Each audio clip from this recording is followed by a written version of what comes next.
And welcome to a brand new life, to a brand new day, all the way from the wastelands of California. My name is Michael, and I'm a mere figment of your imagination. I look forward to once again serve you those sounds of salvation. Oh, yes, live and direct right now on YouTube and other various platforms. For more information, please go to michaeldeacon.com. My guest this evening is Robert Maginnis. He is a Washington, D.C. based broadcast national security and foreign policy analyst with 24 years of extensive experience. He has appeared on major media platforms such as Fox News and CNN. He is an author and columnist for conservative outlets with more than 800 published articles on national security and geopolitical issues. Once again, thank you for allowing me into your hearts and into your minds. Here we are again on a night like this. Good evening to you out there. Hello to those on YouTube. And of course, I encourage all of you to go there to interact with me and other listeners just like yourself. I also hope our friends in the Midwest are hanging tight through that polar vortex.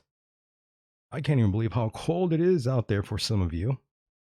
And of course, we got a lot on our plates tonight. Definitely get yourselves comfortable. Now, without further ado, let's bring in our guest.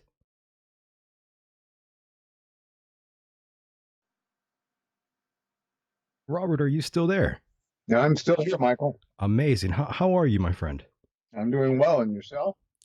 A little bit under the weather, but I can't complain too much. Kind of the way it goes out here. Yeah. Well, you're in a better, weather place than I certainly am, so I wouldn't enjoy it. Well, I wouldn't go that far. In the summer, that's when it gets to triple digits. Yeah. Well, I understand the hot, so that is a bit different. Oh, yes, it's terrible. And how are you, Robert? How's everything going for you out there? Yeah, we're doing all right. We've just got past the polar vortex or Vortex, right? whatever it is. It was pretty cold here for a while. I can't even imagine how cold it was for you. I mean, out here where I'm at in the desert, I mean, if it gets about to 60 degrees, I'm already frozen. I'm serious. It gets cold. Yeah, well, it sounds like being in Hawaii, where I go to work occasionally, and if it gets below 70, they get cold. Lovely out there in Hawaii. And Yeah. of course, I do want to welcome you back to the program. The first time we did this, unfortunately, we had so much audio uh, difficulty on my end, not on your end. But now everything is corrected and we are smooth sailing finally. Now, Robert, there's so much to discuss here. And I know you are a graduate of West Point and you've been a part of a think tank for the Pentagon, just to name a few. But before all of this, I was curious about your earliest roots, Rob. Can you take us through your early upbringing? Yeah, I was born in Florida. At 10, I moved to California up in Oxnard. You'll know where that is. Um, and then back to the Space Flight Center at Redstone Arsenal in Alabama with my father. And then back to the Los Angeles area. I went to high school in Canoga Park. And then back to Tennessee, where I did finally graduate from high school and then went to West Point. So that's kind of the lineage. Right. And by the way, were you raised in a religious household, Rob? Um, Quasi-religious, to say that. We didn't go to church all the time when I was growing up. I eventually, as a teenager, I started to go on my own. Really? Yeah. You have plenty of books out there, and one of them dealt with prophecy. Well, not the entire book, just one of the chapters. Yeah, certainly the last four books have some prophecy uh, nexus in them. The last one, Alliance of Evil, of course, I talk about the new dual Cold War with Russia and China, and then Correct. whether or not this is has a prophetic direction, which it could be, just don't know. Understood. Yeah, the name of the book was Never Submit.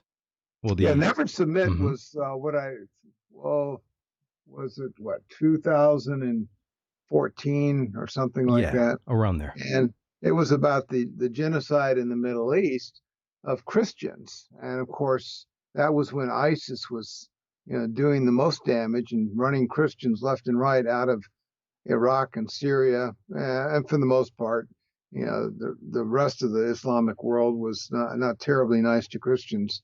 And I deal with that not only in that part of the world, but how that became a problem in Western Europe, especially with the mass migration, and then what the implications are in this country as well.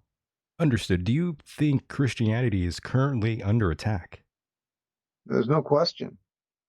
It's under attack certainly in this country, obviously in the Middle East because they've been killing Christians left and right, and most have been run out of certainly Iraq and in Syria, Western Europe. You know, to be an outspoken Christian is very problematic. You can be a political Christian, but the political Christians are just those that self-identify with the name of the faith, but don't actually practice their faith. And so, for those that are governed in their daily activities by their faith, which is the freedom of religion, which is, you know, promised us in the First Amendment to the Constitution, that's a threat to a lot of people in the world that don't particularly care for biblical behavior. Yes, I've seen statistically there are less religious people today in America. People under 40, they don't focus on it too much. And interesting enough, Islam by 2040 will become the second largest religion according to multiple statistics out there. Yeah, it's the second largest now. Crazy. In this country, of course, it is growing by leaps and bounds and doesn't seem to have the same negative reaction, perhaps because it's not as large as the Christian population. But we're both, a faith that is dictated by its own doctrine, and so behavior means that we should be doing those things that the scriptures teach.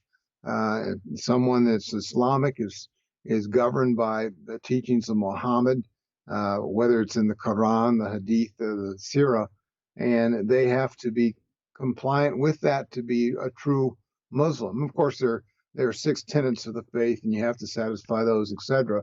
But in this country, we see a very significant growth. Members of Congress are now Islamic. We see certainly places of Islamic worship, proliferating all over the country and so forth.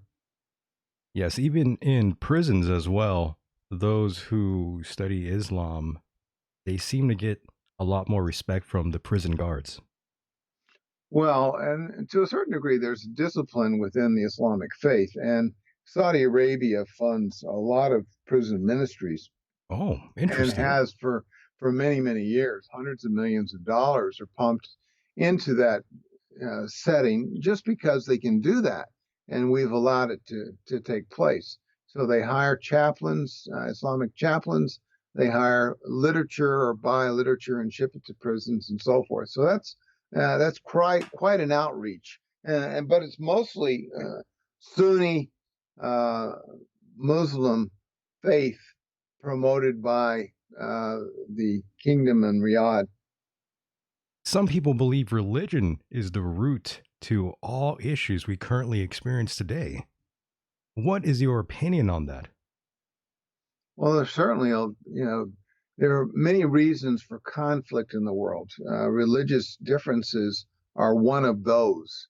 Um, and so and I forget which book I talk about that. I think in the Future War book, Hmm. I go through a list of reasons why nations fight, and certainly religious reasons. There are economic reasons, obviously sovereignty reasons, and a host of others through time. So, the world has had very little peace since the first man hit the other on the head with a rock up to the present time. So it's just the nature of man that we always get in trouble. We like our own way, and often when we have these big instruments of destruction, we employ them to get our own way and to coerce others to do exactly what we want them to do. Yeah, man is wolf to man, unfortunately. That's true. Yeah, that's not very good, but that's the nature of the beast. And Yeah. by the way, Rob, do you consider Donald Trump a Christian man? Well, I don't know his heart. I just know what he says, and he claims to be a Christian. Yes, he claims to be, but do you think he is, in your opinion? I really don't know. Don't know? Okay. Like I say, Understood. I don't know hearts. I can only tell by behavior. Anybody can claim whatever they want. That's true. People can claim anything they want. We see this all the time with political figures, with actors, you name it.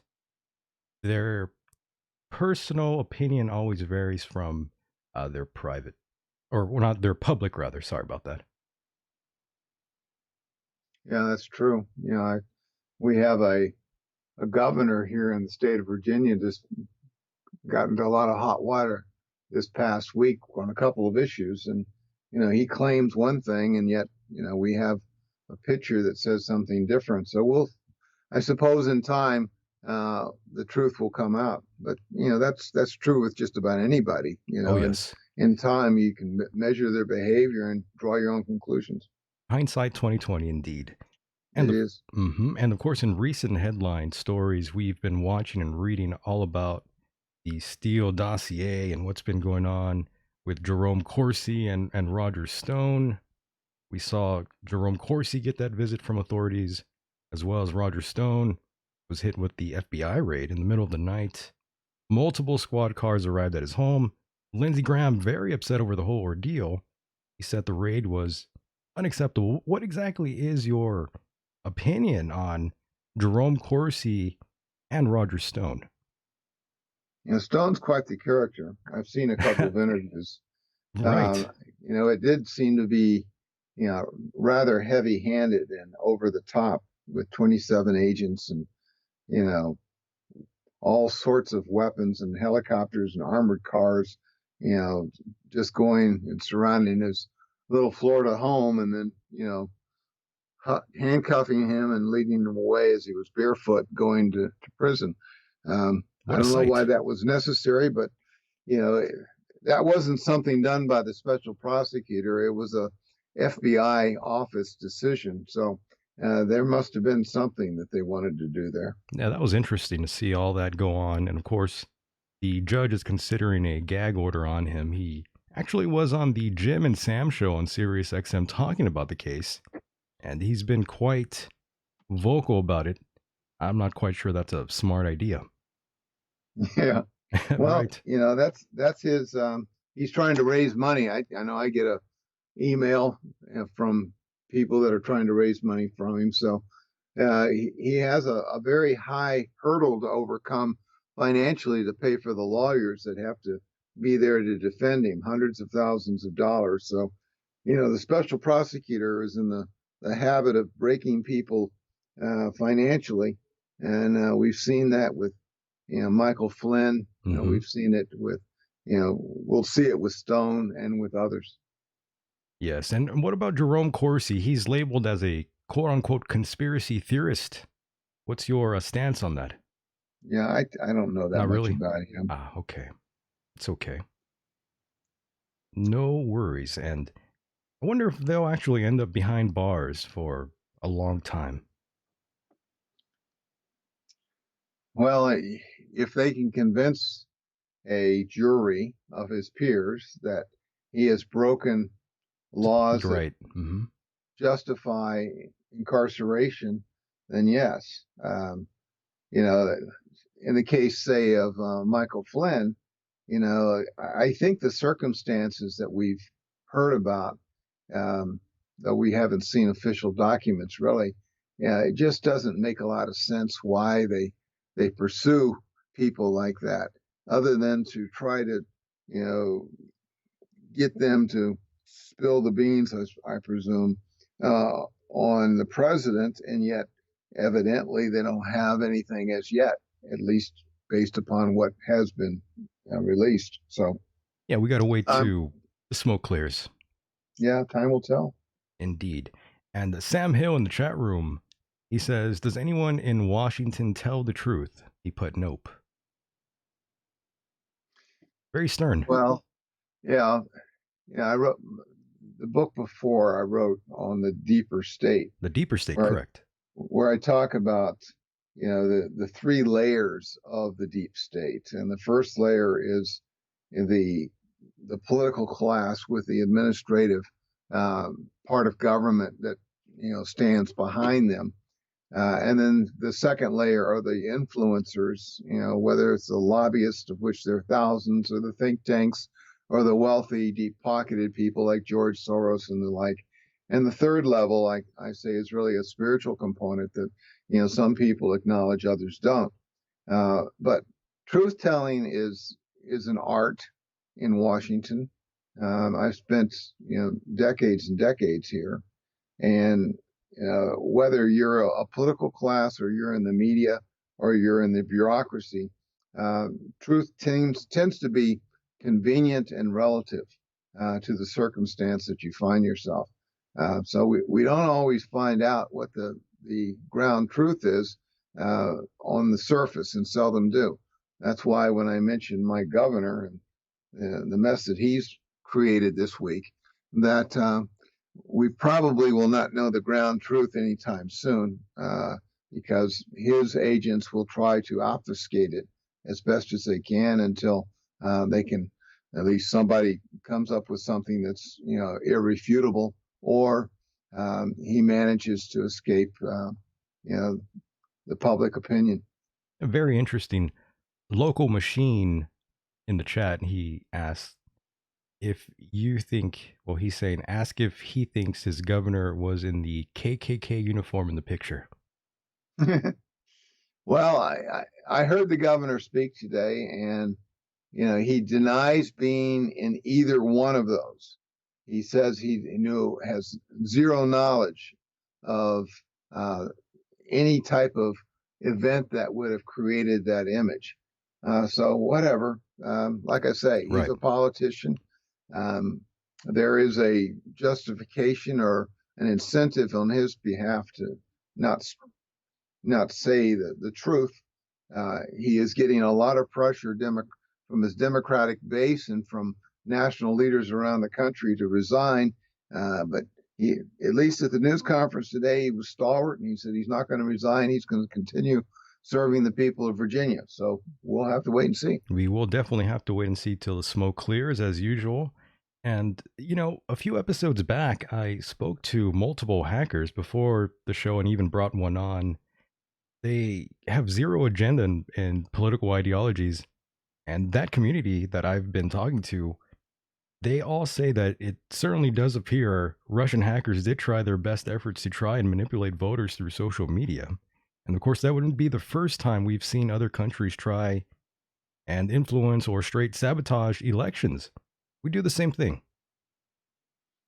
Well, there's no question that the Russians have been involved in manipulation of social media for a long time. I talk about that in Alliance of Evil. Yes. And the Chinese don't do it as much, but they're incredibly active against just about any IP that they can find, that they can somehow penetrate. Yes. They've been incredibly effective at doing that. That's why the president in the negotiations with the Chinese this week have made intellectual property a top issue.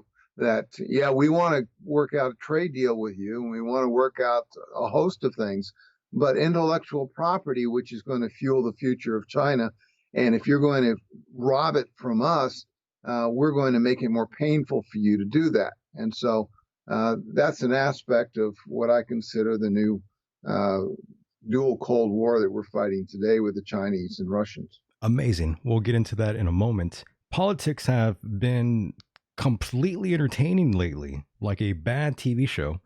And we've never seen anything like this in this administration before. The constant change ups in the lineup, the endless rumors and whispers of pure chaos amongst its staff.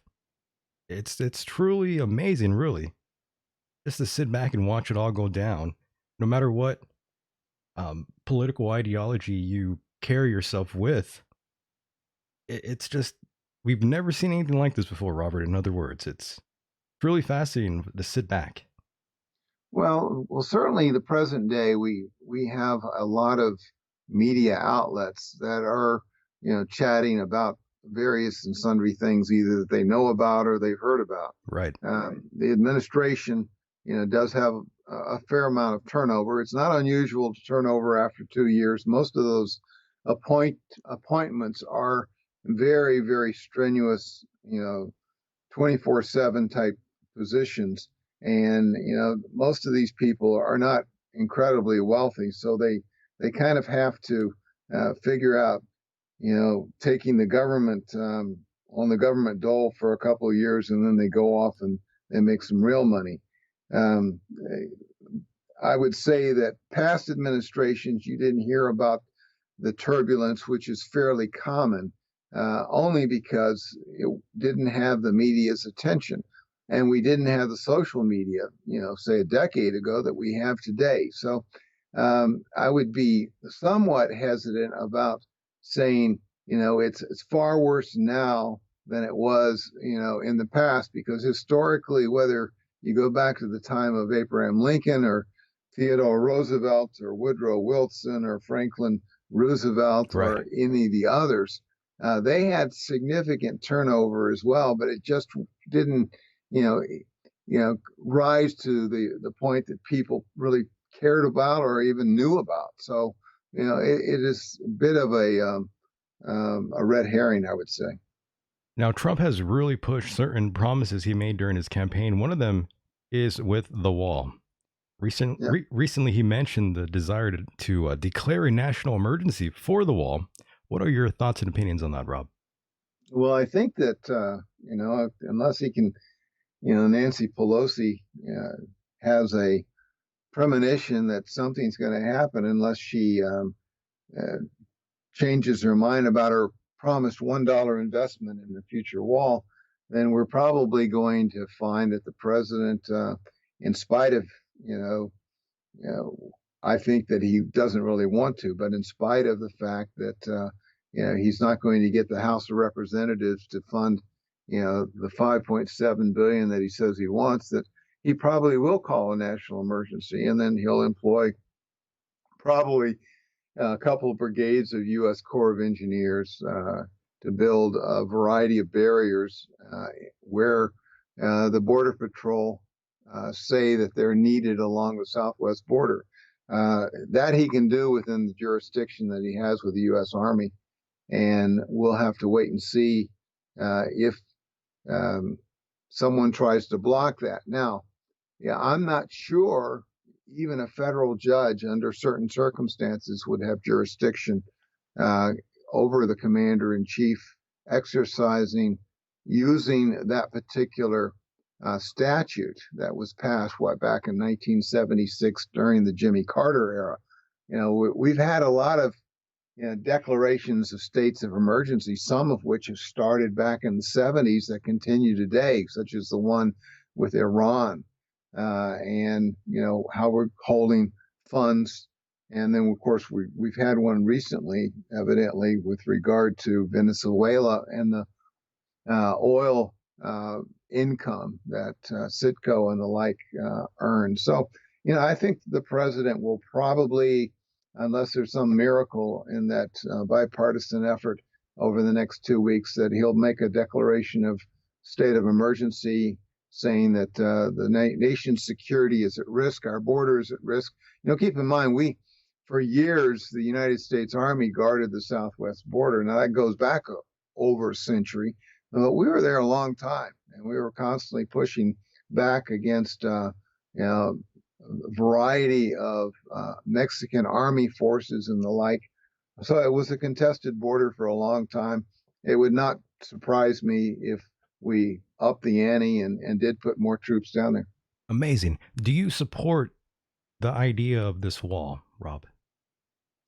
Well, I think that to protect the sovereignty of the United States, that we at least have the right to know who's coming across the border, and to make sure that they are going to be productive in this country, that they do it legally, because we have you know estimated 150 million people would like to come here. We don't really have the resources for 150 million people, so we have to and be somewhat selective, Right. and so we have to employ uh, some wisdom to protect our sovereignty and the like. And so, if it's a barrier, or if it's a bunch of drones, or it's more agents Hmm. to stop the flow of people coming illegally, fully in support of legal immigration. And last year we had about 1 million people that came here legally, and if I have no problem with that. But the other piece is we do have a drug problem, That's true.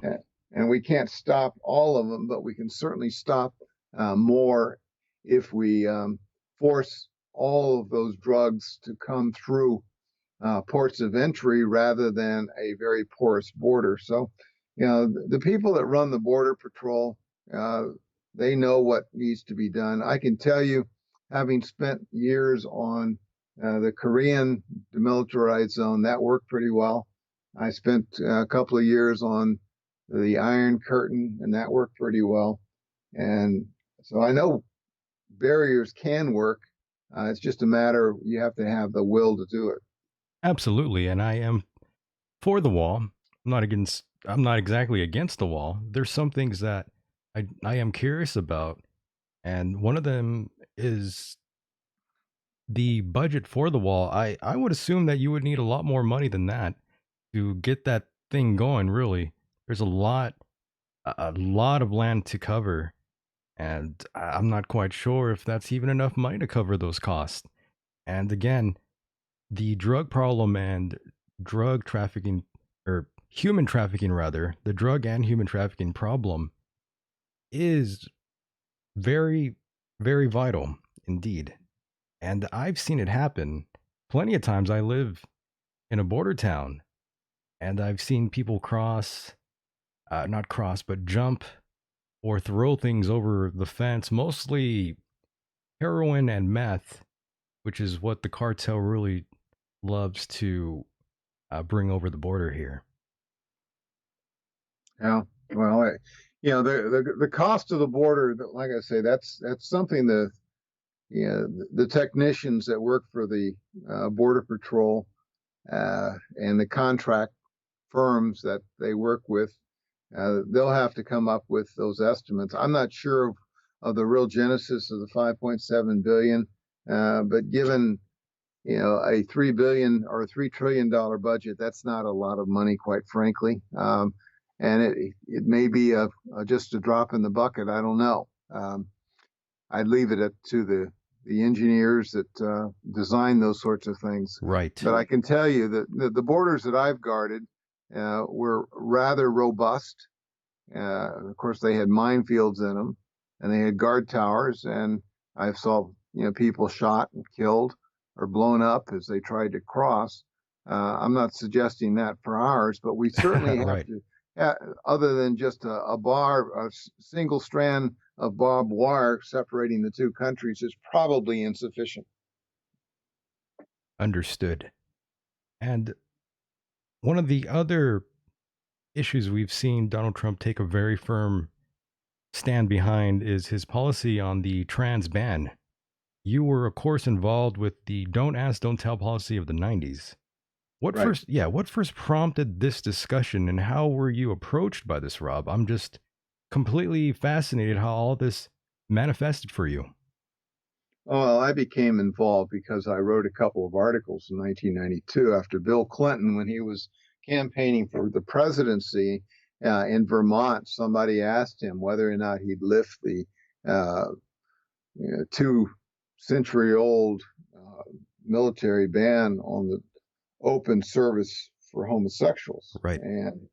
and that seemed to be because while on active duty, I was always writing about personnel matters, and that said, hey, that sounds like a personnel matter I needed to research and write about, and so I did. And because I, was one of the few that had published on the topic by the time Bill Clinton was sworn in on the 20th of January 1973, and I happened to be at the Pentagon, that I was uh, called by the chief of staff to be on a little task force that worked on that issue. Very interesting. And of course, for those that don't know, the Supreme Court just this Tuesday allowed President Trump's broad restrictions on transgender people serving in the military to go into effect while the legal battle over his controversial policy continues in the lower courts. That's for those out there who aren't following along with any of this. And completely interesting. Some are saying that they feel discriminated against, that there's been a history of all this. Of course, there has the history of the African Americans and women and gays being in the military. This has been going on for a while now, but of course, lots of people will feel that way, especially those that are currently serving. I do feel sorry for those folks out there, Rob. Yeah, well, keep in mind the military has always been a discriminatory organization because of its requirements for, Sure, yeah. the close proximity in which we've, forced people to live, and etc. I've dealt with all those issues fairly extensively. The gay issue becomes more problematic because of the sexual attraction that Right, right. every mom and dad of teenage kids fully appreciates. And so, on the transgender issue, here we have a military and a VA that is overstretched to service, the current population, and yet this population, this very small population, is insisting upon, gender redesignation through surgical procedures or through pharmaceuticals, and it just seems to be that elective surgeries like that, when we can't even come close to meeting the promised, you know, medical care for those that have served over the decades, and have suffered tremendously. If we can't meet that, we just don't have extra medical facilities and equipment and personnel and money to address things that are really, truly not mandatory. Understood. Great answer. Of course, for those out there listening, this decision, of course, isn't up to me and Rob here. It's, of course, left to those out there a lot more experienced with these issues. And, of course, lots of individuals out there in the media, they are definitely trying to turn this into a rights issue now. Yeah, they are, unfortunately. Yeah, they're going very hard with that. Now, of course, in your opinion, Rob, what are some of the social and political issues you would want to be much more focused on for the American citizen? Well, certainly the national security issues that I'm concerned about is that we're facing some existential threats that, you don't hear about every day in the news. We've been so captivated with, the investigation by the special prosecutor against the president, Right. and yet they haven't found anything that we're aware of that links his campaign with the Russians as yet. If Mr. Stone is the only one, then, or Michael Flynn or a couple of the others, those are all process crimes. They're not, implications of any, wrongdoing with regard to Russian influence. These are distractions. Correct. We Yeah. we face some very, very serious threats out there, and yet, we don't hear about them. And unfortunately, those of us in the Pentagon, we're aware, but the people on the Hill have to make the appropriations and have to give us the go-ahead to direct the types of research and acquisition, that is necessary to defend this country. And, we just aren't getting the type of attention we need. That's absolutely correct. And most mostly the reason for that, of course, for the media is ratings. That's really what they're focused on, and of course, the talking points that they get at 4 a.m. out there in the East Coast. That's really what is going to be carried and pushed throughout the day and weeks. And of course, your book, Alliance of Evil, establishes that without a doubt, the United States and our allies are locked in a prophetic global confrontation on many fronts, a new Cold War with the Russians and the Chinese. Well, we see it, if people are at all awake to the news and what's happening out of China and Russia. They see the, kind of the diplomatic back and forth that we constantly hear about between us and China and us and Russia. The ideological fight today is very different than it was, when we had the Soviet Union. It was then communism versus, liberal capitalism. And today it's really authoritarianism if you follow what Vladimir Putin and Russia is doing and what President Xi and China are doing. So there is a ideological war that we have ongoing. We certainly have espionage. That's why I mentioned earlier about the IP, the intellectual property the Chinese continue to steal. They're always trying to break into national security establishments, whether it's at the Pentagon where I work or any of our, secure systems. They're constant spies all over this country. You have a lot of them there in California. We have a lot here in Washington as well. The same thing with the Russians, not as many. But there are tens of thousands of spies here in this country from China it would rob us blind unless we continue to push back hard. And of course, I mentioned earlier that we have these trade negotiations with the vice president of China this week that was in the Oval Office talking to the president. But the inequalities, the disparity, the trade deficits, the jobs that we've lost to the Chinese, manipulation, and of course how they deal with our own companies that want to operate there. There's no question about these ongoing trade disputes. And then of course there's a new report that came out a month ago. It was last month. China military power put together by the Defense Intelligence Agency, and there's an annual report to Congress also. But the Chinese military expenditures have increased every year for over a decade, at least 10%.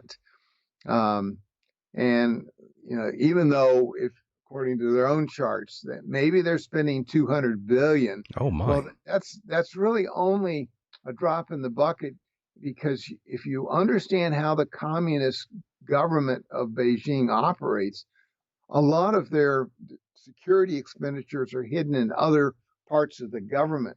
They don't announce a lot of what they're doing. So, I know people will try to say, well, we are in the United States spending, 700 billion, which is true, on defense on an annual basis. The big difference is they have a conscription army, and which they pay their people next to nothing. And then, of course, we have an all-volunteer army. And for us to recruit talent, is incredibly expensive. But we have no taste for conscription, so that's kind of something we've got to deal with. If you look at some of the technology that Vladimir Putin's been touting of late, and one of the reasons that, for instance, we closed off just a day ago the INF treaty that we've had since Gorbachev and Reagan negotiated back in 1987 was because the Russians cheat. I don't think that should surprise anybody, but we found that, Yes. they've continued to develop weapons and deploy weapon systems that were expressly prohibited by the 87 INF treaty. And so, they continue to modernize their forces. We've seen, some incredibly sophisticated systems they've put on display. And Vladimir Putin, of course, just a month ago, tested from, I think maybe it was the Caspian into Kyrgyzstan or Uzbekistan, one of the others, about 3,500 miles, direct hit by a hypersonic weapon that he says he's now about ready to deploy. And of course, we just published 2 weeks ago the Missile Defense Review of 2019, and we acknowledge that we're probably not where we need to be with regard to competition on hypersonics. And of course, hypersonics can't be knocked down by any defense system we currently have. They can penetrate just about anywhere. They can go globally. And the Chinese and the Russians are full speed ahead developing these things. And so Correct. they're very sophisticated and very capable. Uh, Yes. the list of the reasons, which I'm going through now, Michael, are uh, as to why I say there's a new Cold War. These are indisputable. Each of these, I have a series of contemporary evidence that these are all painting a very real picture. And every day I wake up and I read the papers and I said, that's exactly what I've been saying for the last few years. But it's just building up. It's building up in every one of these areas that, it's a very credible argument that though this is not like the old Cold War, but it is a true new Cold War with existential threats across the horizon. Yeah, the modern Cold War indeed. And Xi Jinping definitely has been hard at work. And you mentioned China testing this, what they call the world's most powerful naval gun. That's what the U.S. intelligence was saying. And they are claiming that it will be ready by 2025. If not earlier, because they have tested it. And of course, the Chinese have been making very provocative statements about Taiwan. And I think that they have every intention in the next couple of years of retaking it. And of course, they've been trying to deny us from an ability to defend them by developing, mid-range ballistic missiles that can target our carriers. And of course, they can track submarines very well. And their submarine fleet is larger than ours and almost as sophisticated. The Chinese are not a paper tiger by any stretch of the imagination. They are a global power, They're legit. uh, Yeah. and they are growing all the time. And so we are rightly concerned about that. They just put a vehicle on the dark side of the moon. Why do you Correct. think they did that? Well, I could only guess. Well, they have ambitions. Yeah. Uh, they're going to have a space station, by 2022 in permanent orbit, much like the Russians have, and we've been sharing it with them. Of course, we've taken down our space shuttle. Um, they have significant space ambitions. I know there's a report out a week ago that outlined all their space capabilities. No wonder President Trump is pushing for a space command, Correct. trying to bring everything under a single umbrella and give it direction, because we are facing a very credible threat A from the real Chinese in space. a real threat. And indeed, that's one of the first things I initially thought once I saw President Trump give that speech. I think he was somewhere here in California when he gave that speech. And I immediately thought he must know something that the general public doesn't know, which is what prompted that speech. Maybe this was it.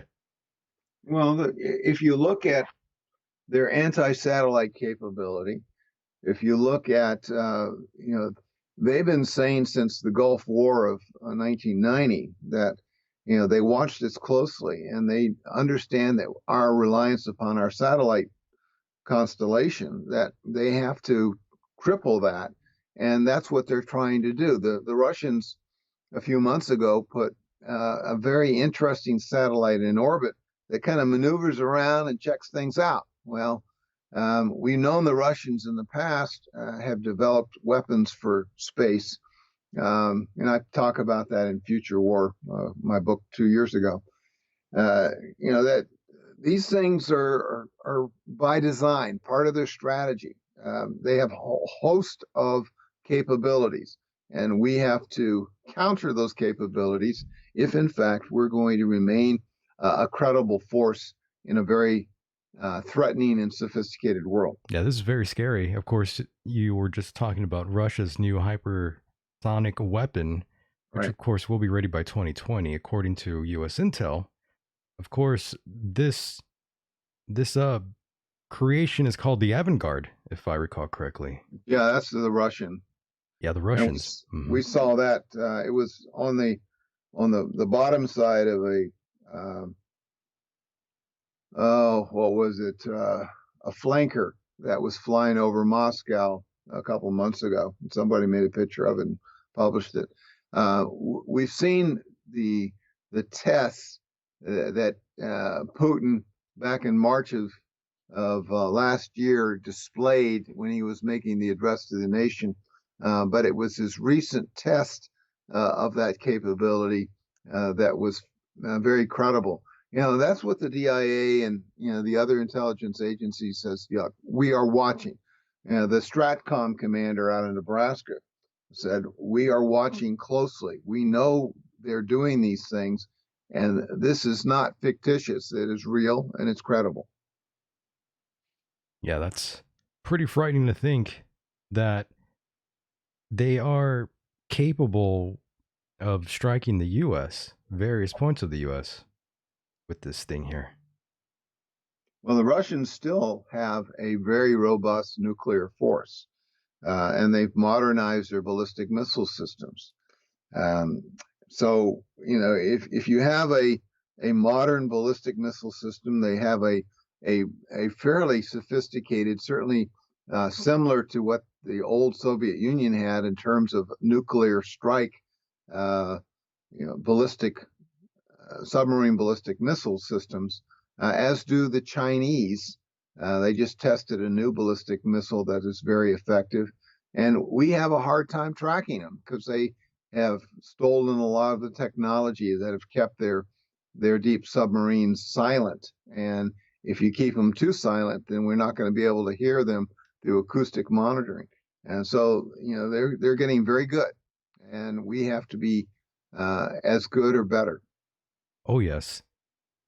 Technology will definitely change the outcome and how we fight wars. That's the craziest thing about all of this.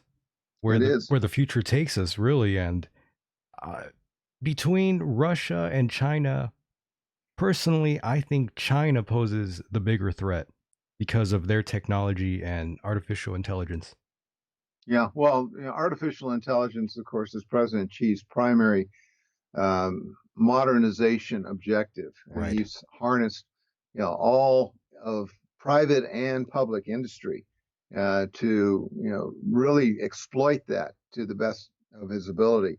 And unfortunately, because we have 300,000 Chinese green card carriers in this country that are robbing us blind of our technology by working in high-tech industry and then taking that home, that President Xi's probably going to get his way unless we get smarter about this. Right.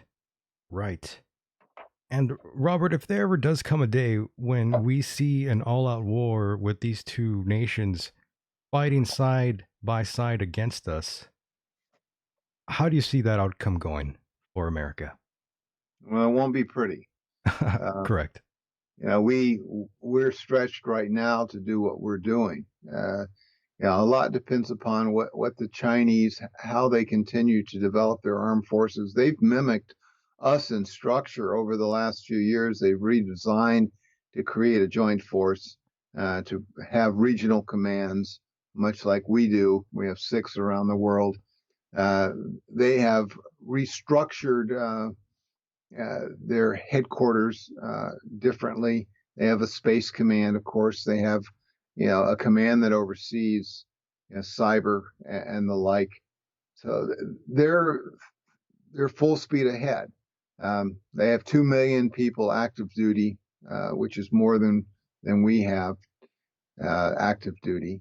The Russians, of course, are a microcosm of what they used to be, but what Putin has put together is a credible force.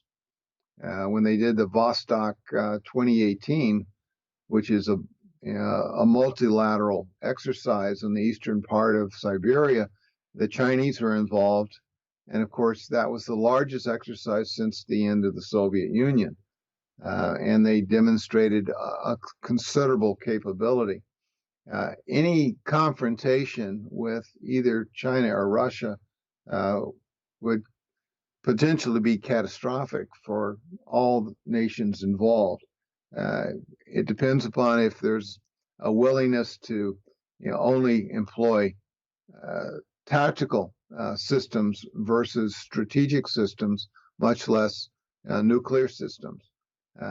But the temptation, of course, will be for the generals, if given the wherewithal, to pursue it to their maximum extent and to use all weapon systems. So, it could be pretty cataclysmic if we're not careful. So we need to be smart about how we conduct our diplomacy. We need to have more treaties and agreements to cut back on the growth of these killing weapon systems and the exercises and so forth of these armed forces. Because if we really want to think of the preservation of mankind, we have to contain the worst of man, and these killing machines sometimes can literally get a mind of their own, especially under artificial intelligence systems. I agree completely. And in your book, you pretty much described this as being a apocalyptic global war. And yeah, I'm totally with you on that. I could see how that easily can happen quickly. Of course, there are 104 nuclear reactors in the US. So let's say a terrorist or someone else just hits one of those things, we're pretty much done here. Especially me out here where I'm at in Southern California. I'm not exactly very far from a nuclear reactor myself. Yeah, well, as I told you before, Yes. I've been in Ukraine, not all that far from Chernobyl, and they had some serious problems when that uh, erupted. If we had an attack on an active reactor in this country, there have been a number of war games to, you know, try to understand the implications, and especially if it's near a metro area, uh, it can be a very devastating occurrence. And of course, when you have many, like we do in this country, Yeah. If for some reason many of those were to be you know destroyed, or the containment areas were opened through explosives or something, then we would have very, very serious problems. Correct. It would be like Chernobyl or even Fukushima Yeah. across America here. And terrible to even think of these sort of situations. But the reality is that it could happen. It could definitely happen anytime, especially with an EMP attack as well. That's Yeah. another whole situation there that I think would really mess us up here. Yeah, EMP is a part of the Chinese and the Russian doctrine too. So that's something that they're looking at, and of course, we believe the North Koreans are working on that technology as well. Well, that's not good to know. Yeah. Amazing, really. And of course, moving along very so slightly, switching gears here. I have to say, I've never seen a hat become such a polarizing symbol in this day and age. The whole Make America Great hat, the MAGA hat, whoever came up with all of that was brilliant in terms of marketing. no matter if you like the hat or not. But from a pure financial perspective, wow, that's incredible, right? Right, Robert? Wouldn't you Yeah, I don't say? know how many they've sold, but it certainly has a reputation of its own. Exactly. It's really something else to see both sides behave this way. It's almost like a gang now, really, especially if you're Well, wearing a red hat. yeah, it's politics, and it could have been something other than a hat, but True. yeah, it has certainly garnered a lot of attention and um, a lot of free media. Oh yes. Oh yes. But yeah, very, very tribalistic, in my opinion. Yeah, Yeah, you rep the wrong colors, Bob, and someone out there might fight you over it. that's true. Amazing. Yeah, what a time to be alive watching the tribalism and identity politics cloud the judgment and play out the way it truly has here in America. Yeah, identity politics is a real threat, It really and is. it seems as if every day getting worse. Oh, yeah. The American people, they don't know who to trust either in terms of information and of course all the messages that they put out there or for them to cloud their judgment. Of course, I am also referring to the latest with the Empire star Jussie Smollett, who was assaulted. And of course, I'm not sure if you were even keeping up with this story, Rob. Yeah, I think I heard something about it, but I don't have the details. Yeah. Well, apparently, many have invested a lot of money into this actor. He's quite protected in Hollywood, from what I understand. And when there's people who in Hollywood that are that protective of you, you know for a fact they have aligned themselves with, well, something a lot bigger than what's being portrayed out there. Yeah. That's really the way it is. And, you know, one wrong move and they'll put a knife in your back, just like everyone else in Hollywood. And that's how it goes in show business. And of course, when you're that protected, you owe a lot more too. So there's a lot Yeah, to lose, my friend. yeah, yeah. I hear you. Yeah, that's another thing they won't talk about in the media.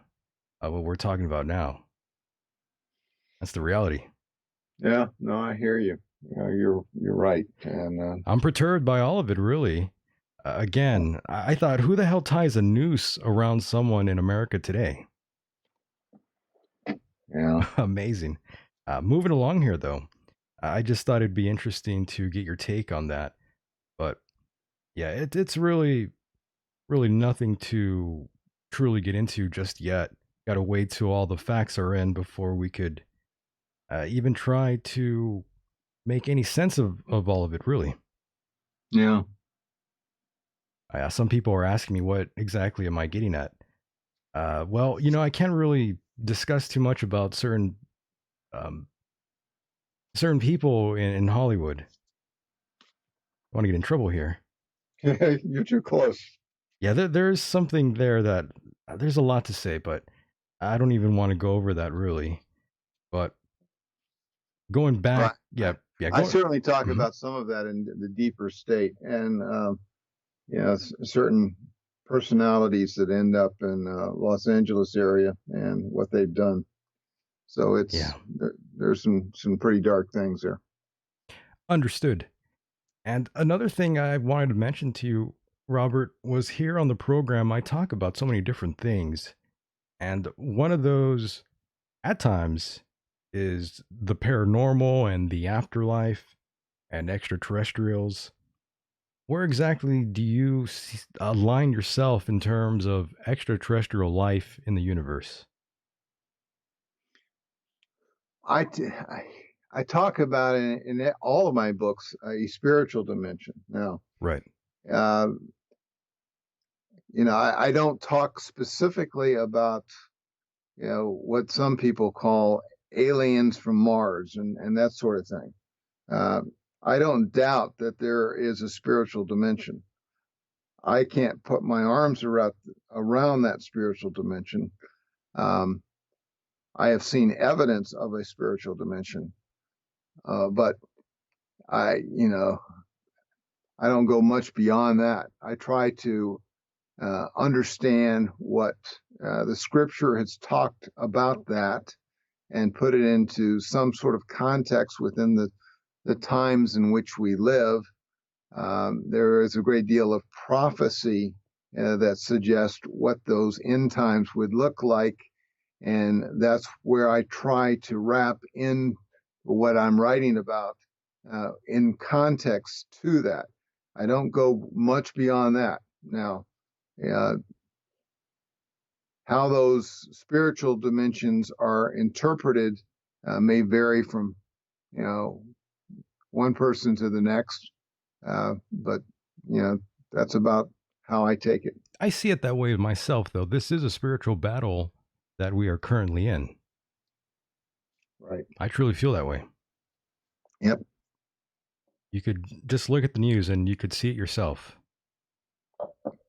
And well, that's why I said the third layer, the deeper state, is a very spiritual layer, and it impacts motivations of the players in my first two layers, either the political class or the bureaucracy or the administrative state, as well as the influencers. Though we don't necessarily acknowledge that, but there's in Washington there's a great deal of darkness. What how I kind of say is really a spiritual aspect, and that I find hard for people not to acknowledge. But some people are blinded. They don't understand that these motivations are really of another dimension in which we don't necessarily understand. yeah, it's really unusual to see so many prominent figures that we've seen in the past come and go. Those involved in pedophile rings. Yeah. Very unusual. You see lots of politicians, even actors, everything really involved in this sort of behavior. Yeah, it's pretty dark. It's pretty goddamn dark indeed. Yeah.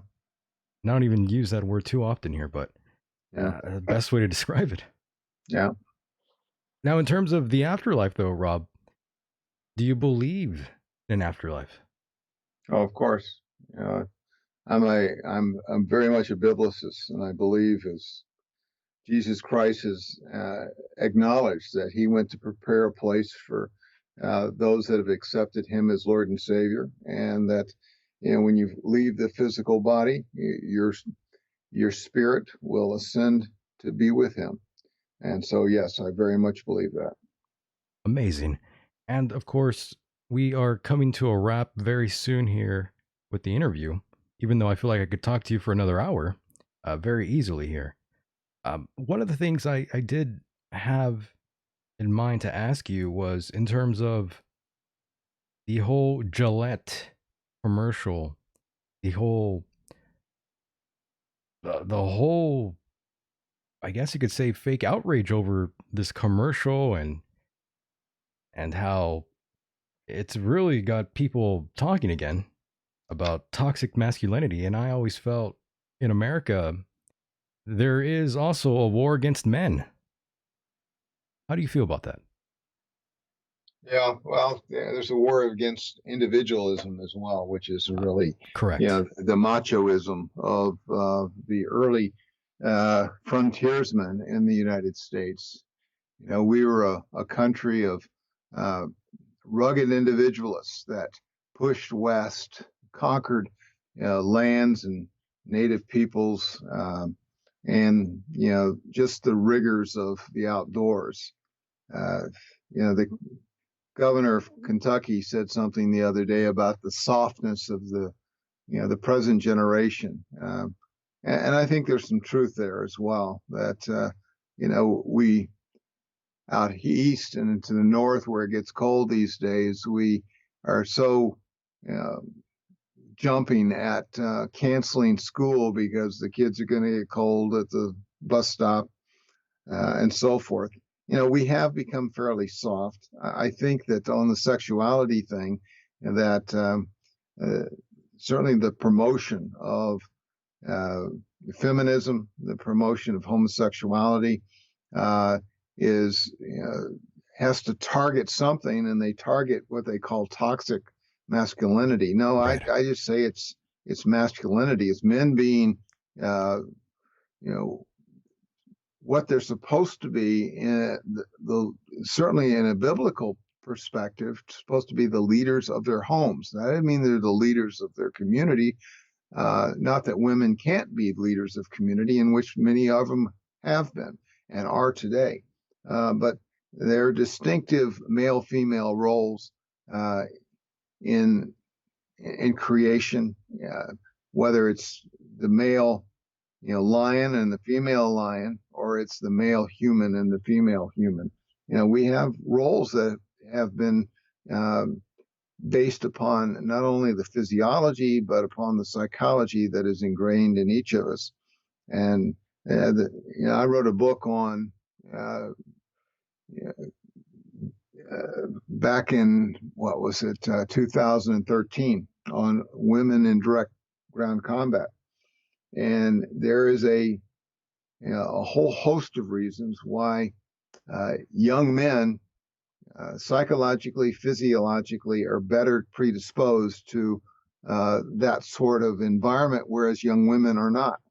And yet, it's politically incorrect to say that in today's politically correct Climate. Climate. Yeah. And yet, the physiology, the DNA doesn't deny that.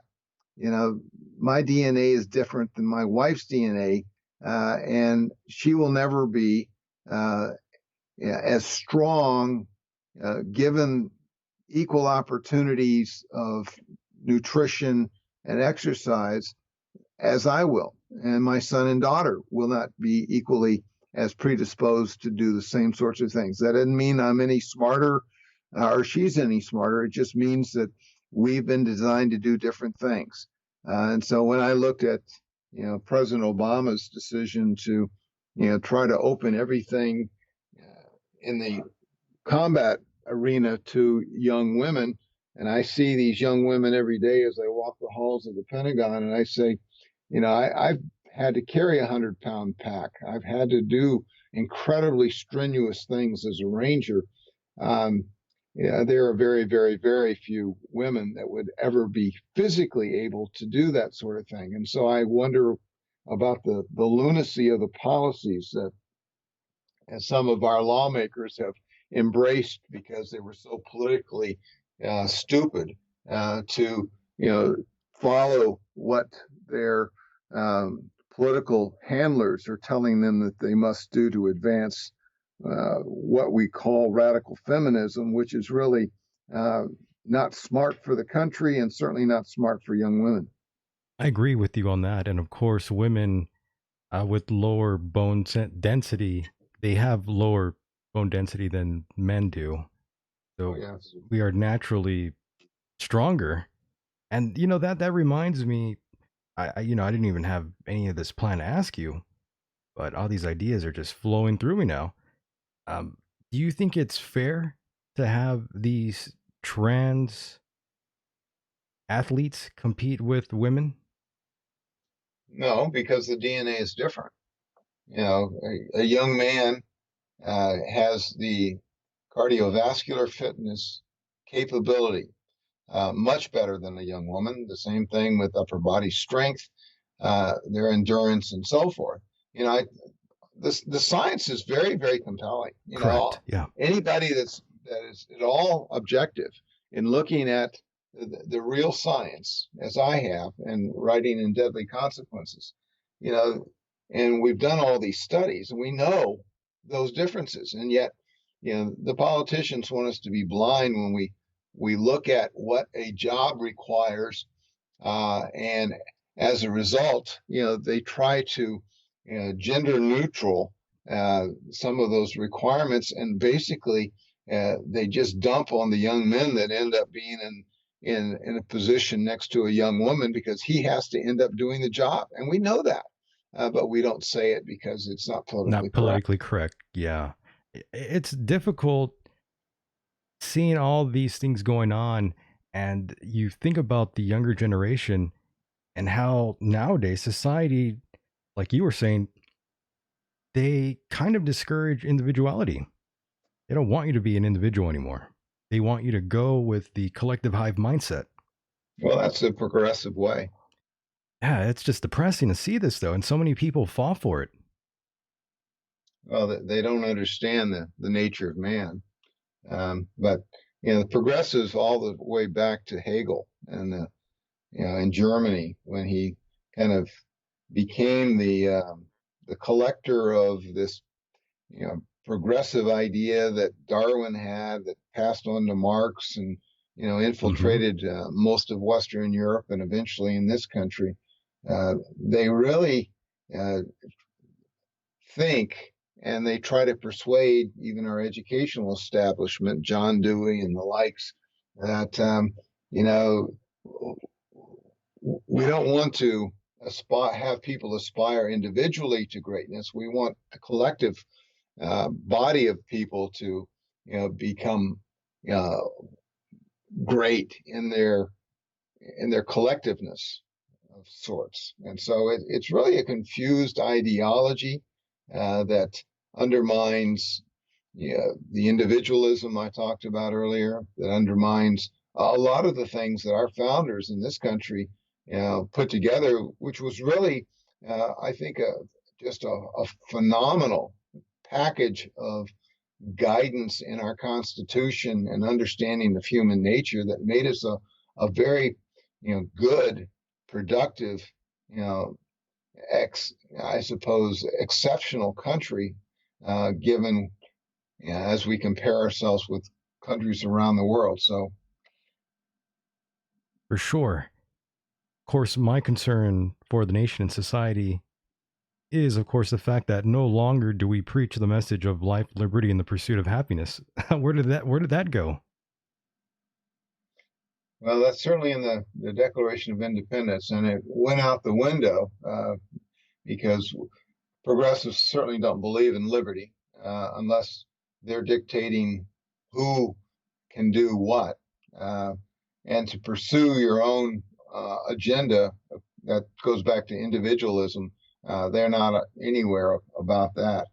Once again, it's the advancement of the human community, the human society, uh, and everything has to be collective and not what's good for you and your family, but only what's good for my community. And of course, the elite progressives know best, not us.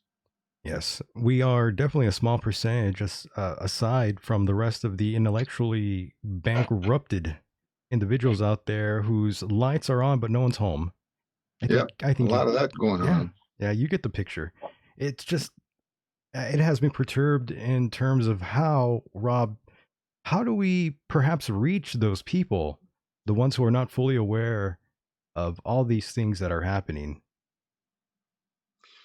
Well, unfortunately, because I think the public education system's been co-opted totally, and there's plenty of research to suggest that most of the people in the teachers' education colleges around these countries that are preparing uh, our teachers to go into our public school systems, um, one, they're not experts in what they do. They're only experts in educational process. And of course, they're taken captive by this progressive thinking that, denies the individual to understand what, true civics is about. In other words, they teach a new civics, and the new civics is social activism. They don't know anything about our history. They don't know anything about our government, about our constitution, our laws. All they know about is how to occupy buildings and how to protest and the like. They've really confused uh, our young generations, and they're trying to permeate all of the academic subjects that they teach, even in our elementary, middle, and high schools, as well as the colleges. This is what John Dewey, the father of American progressivism, has given us in our educational establishment. And this is, to a large degree, why we have such a proliferation of homeschooling and alternative schooling in this country, because parents are just fed up because the kids aren't learning anything to become productive citizens. This left wing stuff that is being promulgated is not truly helping the nation to compete among the nations of the world. We get no argument from me on that. Robert, I do want to thank you tremendously for being a part of the program, but before I let you go, I do want to give you the final word. You could say anything you'd like here, and of course, go ahead and plug your website. Yeah, well, Facebook, people can go there. I put things up occasionally. R.L. Maginnis, Maginnis, and of course my books, Alliance of Evil, the most recent one. That's by Defender Publishing. It's about the new dual Cold War with China and Russia. And then, of course, last book was The Deeper State, where I look at the Washington establishment and, of course, the globalists, some progressives. Before that, Future War, The Never Submit, Deadly Consequences, a host of books that are out there that are available on Amazon, Barnes & Noble, or Defender Publishing. So I'd encourage you to get a copy and let me know what you think. Tremendous. Again, Robert, thank you so much for sharing your time with us all here. I had a great time, great discussion with you. Well, thank you very much. And you have a great day and great evening out there, Michael. You too. Take care and God bless, my friend. Okay, take care. Mahalo. Bye.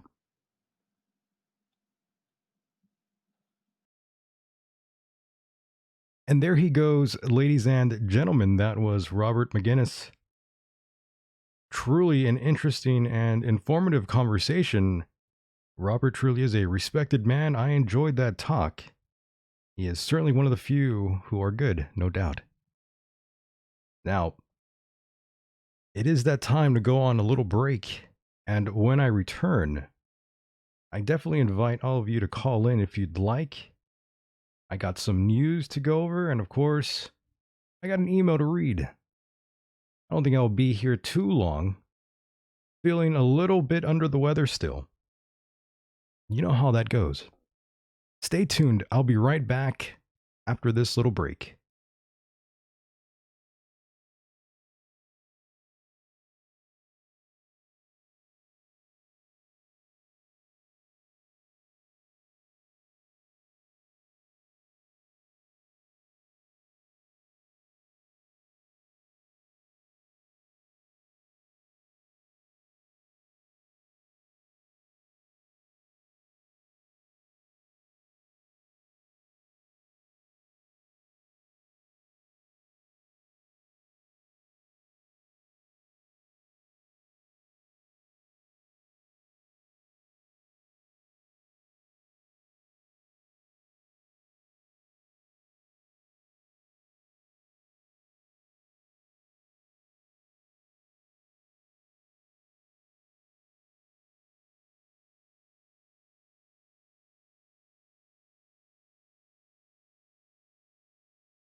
And welcome back, ladies and gentlemen. Glad to see so many of you still out there. Great to see so many lovely people. And of course, the ugly people too. God loves ugly. That's true. Here we are again, ladies and gentlemen, for the second half of the program. The phone line is open. You too can get involved right now by calling in 760-332-8724. Let's hear those sweet little voices. That number is 760-332-8724. Don't be shy. It's just me here, all alone, waiting for you to call in. Need that number one more time? I don't think you do. Now, first and foremost, I want to thank listener Dave out there for his latest donation. Of course, I'd like to thank Chuck and Star. I certainly appreciate the donations. All of this will go back to the program here, and it will be used to fund new equipment, which I desperately need. It's getting pretty bad. Oh, yeah. Lots of wear and tear, but that is expected, and I see we're still in the Be Right Back scene. Let me try to change that. Hold on. Hopefully that worked. We just wait and see if it does. Nope, not seeing the chat pop up here. That's not a good sign. But yes, let's get back to brass tacks here. I wanted to, of course, acknowledge Ladies' Night. That was a few days ago. That was fun. It really was. I had a great time during Ladies' Night. I don't know about you out there in the chat room, but I enjoyed it. No complaints, really. I think the only complaint I got during the whole thing was on me. Gang of Four in the chat, they are saying, Michael, how are you feeling? I hope you did not get a flu shot.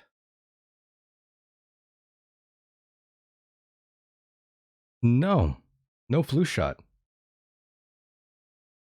I chose not to do any of that. But it has been suggested a couple times by family and friends. They have been saying, perhaps you should get a flu shot sometime. But I'm resisting. I don't really want a flu shot. Gang of Four says, Michael, Ladies' Night was a great show. I tended to agree with you on that one. It was a good show. It really was. Vaccines are weaponized. That's what Gang of Four is saying in the chat here. Well, I'm not quite sure exactly if that's true or not. But there are some that have caused serious issues. And I see Stars in the chat room. Be Silly says, I don't do flu shots. And I'm with you on that one. I don't want to get into any of that either. I really don't want to risk getting even worse, which really does seem to tend to happen. Especially when you get a shot, the flu shot there. One of my uncles that I have, and I have a shitload of uncles, by the way, but one of them got his flu shot, I think it might have been Rite Aid. Yeah, it must have been Rite Aid.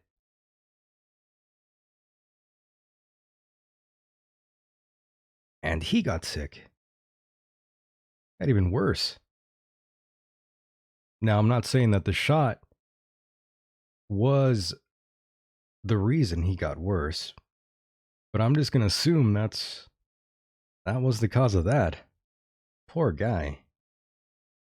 And of course, I also wanted to acknowledge Celebrity Death Pool. I do have an update for you. We have an update on Artie Lang. He's definitely not doing too well either. Comedian Artie Lang in custody for drug possession. He's saying that he'll enter rehab. I'm not sure if any of you even saw those mugshots of one Artie Lang, but holy Christ, does he ever look bad? I might even win Celebrity Death Pool this year. I just might. If Artie goes under, I got one there. Yeah, the picture of Artie didn't look good, Gang of Four, that's true. His nose looks all fucked up. Looks like a pig. And he was bleeding through both of his nostrils, I believe, in his mugshot. God damn. That is awful. And according to the facility inmate database, Lang was in possession of a controlled substance.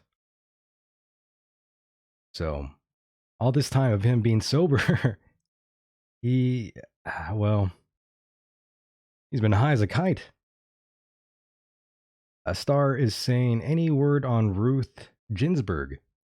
You know, that's a great question. I'm not quite sure where one Ruth Ginsburg is. Who the hell knows where she's at?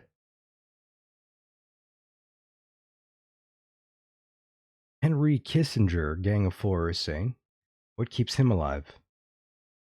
I would have to guess genetics at this point. I think that's what's keeping that guy alive. Maybe I should have asked Robert, since he is in there deep with the Pentagon. Maybe I should have brought up Celebrity Death Pool and Ruth Ginsburg. That would have made a great discussion there. World of Dreams says he looks horrible as fuck. Yeah, man. He does not look good. Lang reported to drug court on December 14th after testing positive twice for cocaine and opioids. During his 4-year probation, the comedian avoided jail time back then, but the drug court had the authority to remand him to jail. Several celebrities pleaded on Twitter late last year for Lang to seek help for his long and public drug problem. Yeah, many people did reach out to Artie. A lot of celebrities, lots of comedians, lots of his diehard fans. Pretty crazy, really. Lots have happened to him since Mad TV and the Howard Stern show. It's pretty bad to see him like this, to be honest with you. I liked him for such a long time. But now, well, I shouldn't say now, but Artie, he's always been a junkie. And that's pretty depressing. That's so sad, especially for someone who's that funny. I guess everyone falls on hard times every now and then. Yeah, I know, Star. That was kind of the point there to drive it home. Ruth is in a coma. I will dig Ruth Bader Ginsburg's grave free of charge. Well, you just missed him. Robert Magnus was here, and we had a great discussion. But don't worry. Once this live stream is over, I think you just have to wait perhaps 20 to 30 minutes, and then you'll be able to go back and listen in. And I promise it's a great conversation. I learned a lot. I really did. I hope all of you out there learned a few things too. I hope it was pretty insightful for all of you out there. It's nice to get Robert on here since he's that knowledgeable and experienced. And of course, for those on YouTube, I was going to post a little image of Artie, but I don't have a photo of him here yet. I could look one up and put it up, but I think most of you out there can easily just Google Artie Lang and you'll see that mugshot for yourself. Good Lord. Good Lord. What a mugshot that was. Poor Artie Lang. Artie loves the heroin, man. Yeah. And you put the little hypodermic needle there, the emoticon. Holy shit, yeah. Poor Artie. You know how bad I felt putting him on the celebrity death pool list? Yeah, I didn't like that at all. Felt totally bad for that. I hope he does not croak this year and does make those necessary changes. Of course, any further updates, and I'll definitely inform all of you out there on that one.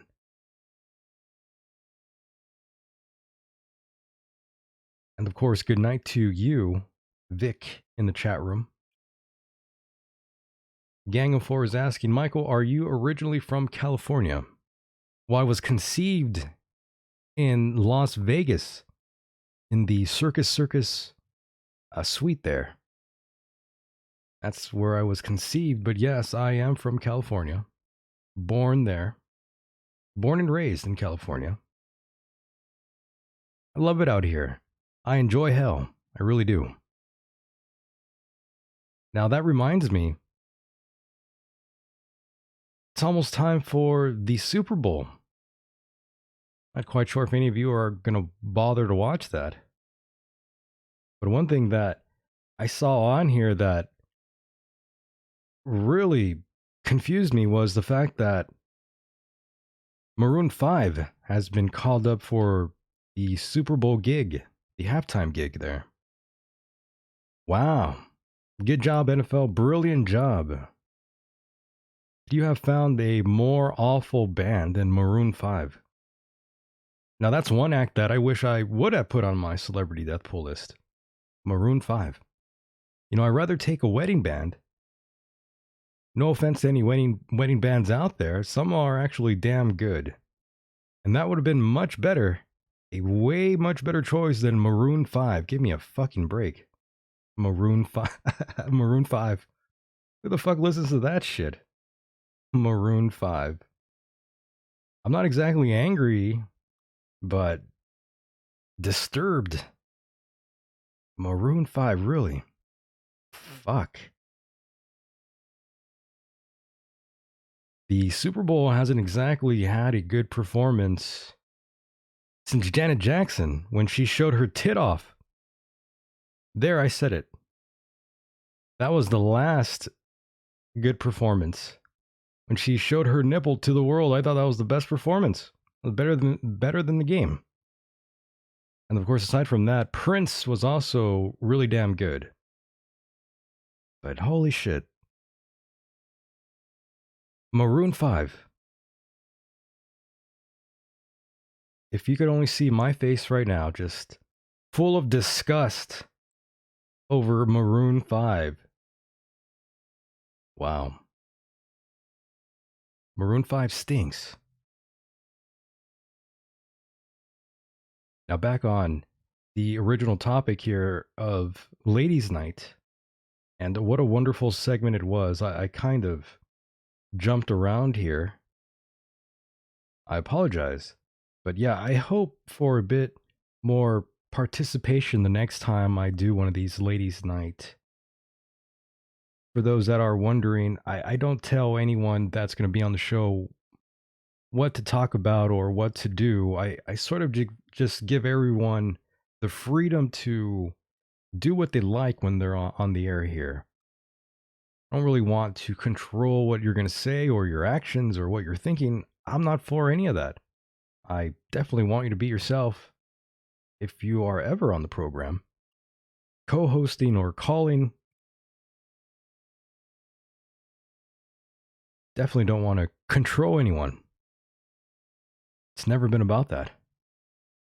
But yeah, Ladies' Night, extremely fun, and the show was designed for just that purpose. And of course, no real complaints, but I'll explain. Some listeners, they didn't really like that. Some of them really did mix it up too much until the very end. And I agree. I agree. I definitely want to do it again. I know there's been many people out there asking when is the next ladies' night? And that's a good question. I have not yet set anything up for the near future, but I will, don't worry. I will definitely get into that again. We'll definitely have a ladies' night since it was so much fun. The only complaint did come, but it was for me. It only came for me, not for anyone else, just for me, which is normal. I don't really consider that much of a complaint, just a difference of opinions. I just wish some of these people would actually call in. Then we would really have fun. Oh, yeah.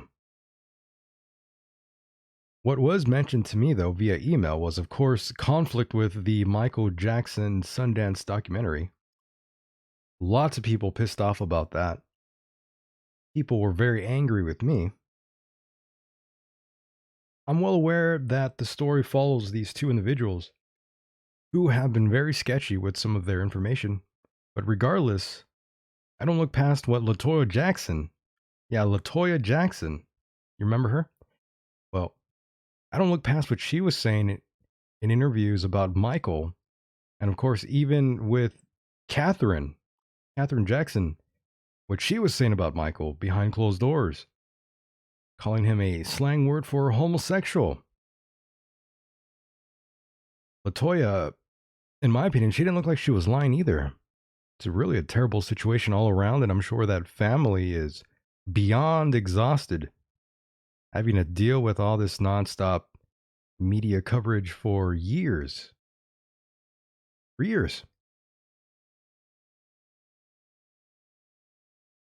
And Star, you can call in if you'd like, or Vanessa, you could call in if you like. All good. Don't be shy, I'm here. That number is 760-332-8724 or on Skype. End of days Mike. Letter Y instead of I in Mike. End of days Mike. Don't be shy. Definitely don't be shy. You are always welcome here, all of you. Yeah, next time it's cool. Don't worry. I understand. Now back to the Michael Jackson story here. This is why I always think that it must really suck to achieve that sort of level of fame.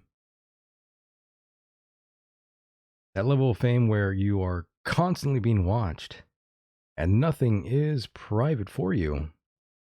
That's the price of fame at that level. I'm sure it's why some people go insane. Like that Owen Benjamin. He's gone fully retarded if you haven't noticed. If you haven't watched his videos yet. That's Owen Benjamin. Go ahead and look him up. Not exactly quite sure what the hell happened to that guy.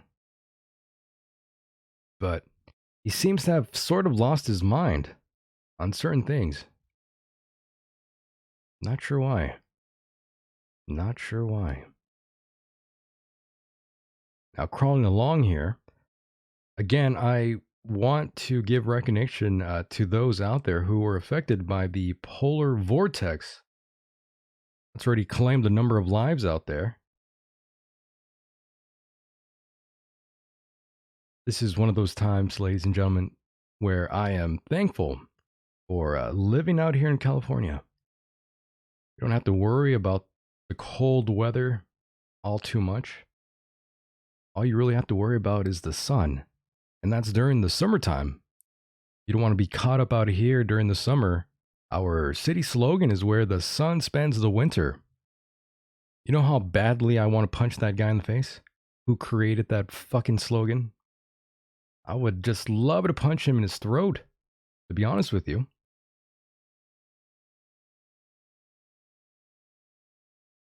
I really would. I need to find out who came up with that nonsense.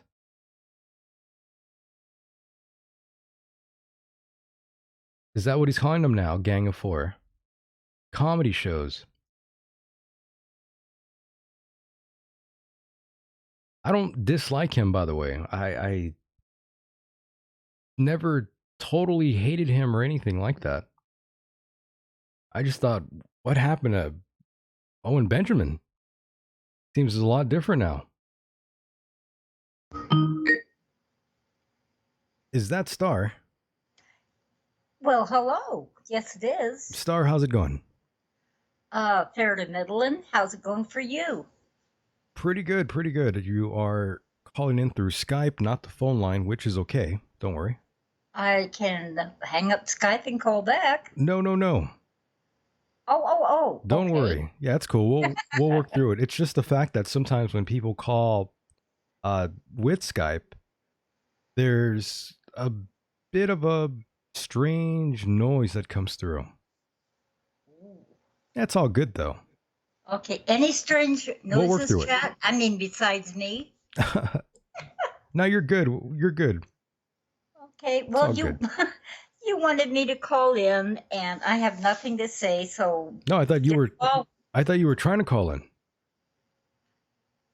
I just said you asked me to call in, but I don't really have a lot to say. So if you want to get the ball rolling, I'll do my best to keep up. Oh well, since you're here, I did want your opinion on Ladies' Night. What did you think about that? Oh, that was fun. Vanessa rocked it. Should we do another one? Yes. Oh, absolutely. How about once a month or twice a month? I think I think we could probably do twice a month. That'd be fine. Oh, that would be awesome. Yeah, I don't see a problem with that.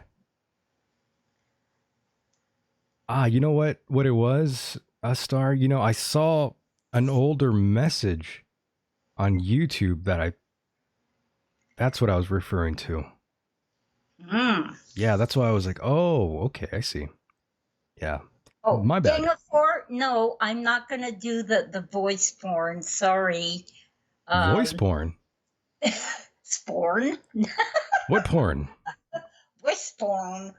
No, not going to do that. That wasn't even porn. That was just a lot of heavy breathing and The heavy breathing. yeah. What was that all about? I was just playing. You were talking about porn, and I was just kind of playing along with the scenario and the Darth Vader noises. Yeah. No. No. Do I sound like I'm asthmatic? Of course not. I hope. But I heard heavy breathing like Darth Vader. No, that's different. That's different? It was supposed to be the kind of heavy breathing that's like, ooh, baby, not, I need to breathe. Oh. Oh, Michael, I get it now. Disappointed in you. Why? Because you don't know the difference between asthmatic breathing and, oh, baby breathing. It's all the same. And the moans, oh. Well, I mean, it all comes from the same place, so It does. I think so. What place is that? Well, it comes from the heart. The heart? Is that with a T or a D? Both.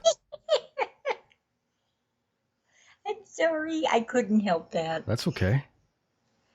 That was good. Wait, do you want me to do another breathing porn thingy? Well, only if the chat room wants you to. I don't see why not. Well, let's see. What do they say? Well, I'm not sure if they want the heavy breathing, but I don't know. Take a poll. Well, you could. I could. You could give us some heavy breathing right now. That's fine. I certainly could. Oh, yes, Gang of Forces, yes. Vanessa says, oh, yes. Oh, my God. Oh, yes. You sound like a natural. You sound like a sex operator there. A phone sex operator. Hello, operator. Oh, hey, don't compare me to that weirdo operator on BellGab. Which one? The one with the weirdo operator avatar. Oh, no. Oh, no. You're starting up here now. Oh, no, done there. Oh, no. Done that, we're done. Not going there. Star, you are Anyway, gonna I don't operate you are like gonna that. create drama with that comment there. I'm not going there, You sweetie. are just Not even kicking up dirt there. close. Huh? I didn't hear you, sweetie. Oh, nothing, Star. Don't worry. Oh, okay. I won't worry. Oh, Incredible, really. no, this is not twat talk. It's side talk. Yeah, that's true. Side talk. But yeah, you SITH. you missed the interview with Robert. I know. Well, that's because we started the show about an hour earlier. That's all. Oh, you did? Oh my gosh. I had to. Shame on me. I should be spanked for missing it. Oh dear. Oh. Yeah, we definitely had to start a little bit earlier because of Robert. Didn't want to be on too late. Oh, poor Robert needed an early bedtime. He did. He needed an early bedtime indeed. Well, I will catch the replay, I promise. Oh, it was good, I promise. I always listen to your replays. It was good. I love your voice. Do you? Yes. Well, that's amazing. Vanessa, please go in. We can, oh, what do you call it? We can double team him. Oh my God. Vanessa, we can double team Mike. You can take lead. I think you're scaring Vanessa in the chat. I'm not scaring Vanessa. Vanessa's strong. She's cool. And besides, she's a sweetheart. And I love it. Yeah, she really is. I love Vanessa. Great woman. I know. Yeah, no doubt. No doubt indeed. And I have a sweetheart who I love, so I'm not. Holy shit. By the way, it's almost Valentine's Day, right? Whatever I'm having, it's cran and raspberry juice with vodka. Oh, so you're already drinking. Well, of course. I would be drinking, but I'm a little bit under the weather still. Oh, dear. Just a little, though. You're not back east, actually in the Northeast. Oh, thank God I'm not. Really under the weather. I'd be dead. Well, if you didn't have heat, yeah. I'd be gone. Even if I did have heat, I'd be... I know. wouldn't... Did you see the photos of the people who soaked their pants and then fluffed them out and then stuck them out in the cold and they stood up on their own? The pants? The pants. Yeah, yes. I did see that. Holy shit, that is cold. And the fellow was talking about if your eyes water, they freeze in the eye ducts. In 1981, there was a freeze like this in Chicago, and my ex was a cross-country driver for North American Van Lines. And I had gone on a driving run with him. And we got stuck in Chicago, and the wind chill factor in that particular day was 83 degrees below zero when I stepped out of the truck. Indeed, the wind made my eyes water, and my tears froze right in my eye, right in the corner of my eye. So that's true. That's the only time that ever happened to me. I've never been in that type of weather before that or since then, but yeah, that amazing. Really happens. And now, Star, you get your wish. We have summoned Vanessa. Hello. Hi. Hello, Vanessa. Let's get Mike. Hi. I already got him. That's true. I'll hold him for you. Hi. How are you? I've already allowed myself to be captured by Vanessa. Yes. That's true. Hi. Hi. No more. Are we? Yeah, both of you. Are we doing any more moaning? Or are we done? Oh, I think we might be done here. I can. I think we're done. I think we're done. I could do more moaning, depending on the chat room. If they're tired of it, I can quit, or I can continue to go. Oh, baby. Mm-hmm. Wow. It sounds like you practiced this before. Yeah, I feel like you're an expert. Star, did you rehearse? Yes. Do I what? Did you rehearse this? Oh, I thought you said was I heard. Very natural. I've had many years of. Never mind. No. No, Yeah. I answered that. Wow, you have a lot of experience, Star. Yes. I like it. Cool.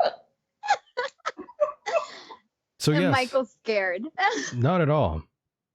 Not one Well, he bit. doesn't need to be scared of me. He's Vanessa. He's yours, and I have. Oh my God. Let's not talk about that right now. Well, true. I'm so sorry. I didn't Okay. make assumptions. That's my bad. Yeah. My bad. Yeah, we're trying to keep it PG-13 here. Yeah. A little That's over- Twat Talk. yeah. Twat Talk is rated R. Yeah, Twat Talk is rated R. Right now this is PG-13 on top of the clothes type action. Yeah, which I like. I mean, I can get down with. I mean, it's okay. It's not so bad. Yeah, that's good for like in the car and in public. No, I'm just kidding. It just kind of hurts, Well, I just Well, think, not if you're wearing a Mike skirt, and- maybe. I just think Mike and Vanessa make a great couple. I could just envision the two of them going out to like Disneyland or golfing or. We're gonna do a lot more than that. Sorry, you're embarrassing To me. begin with, it's a date. You go out and have some fun for a while, then you go to a movie, and then you go home and And we moan. have some treats. And we hear you moan. A sip of wine or something. Okay. Maybe I'm old-fashioned. Maybe you youngsters do stuff different these days. I'm gonna give her my No, pin. We do that. We do that. But I think me and Michael will probably spend most of the time in the bedroom. I don't know. That's I'm true. just kidding. Oh, I'm just on the kidding. computer. That's true.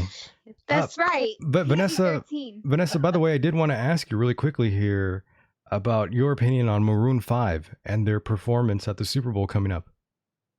I don't like that group. Who the fuck And- does?